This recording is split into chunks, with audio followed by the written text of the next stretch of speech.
Magandang araw mga kapiter. Ito naman yung gagawin natin ngayon sa araw na 'to. Ano tayo, ayusin natin yung lost thread ng crankcase cover. Galing po sa M10, gagawin natin M12. Tingnan mo 'yan. Oh, lost thread po 'yan mga kapiter. Ngayon ilalagay natin tong M12. Ito yung M12 mga kapiter na ilalagay natin. Tingnan mo, suwabing-suwabe 'yan. Pero para maging okay 'yan, gagamitan natin ng dalawang hantap 'yan.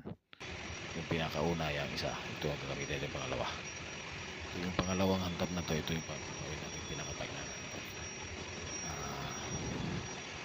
Dapat tatlo yan, pero ito yung dalawa gamitin natin. Napakasimple yung gawa natin. Gamit natin yung hantap, basic tools ng makina. Salamat mga kabitin.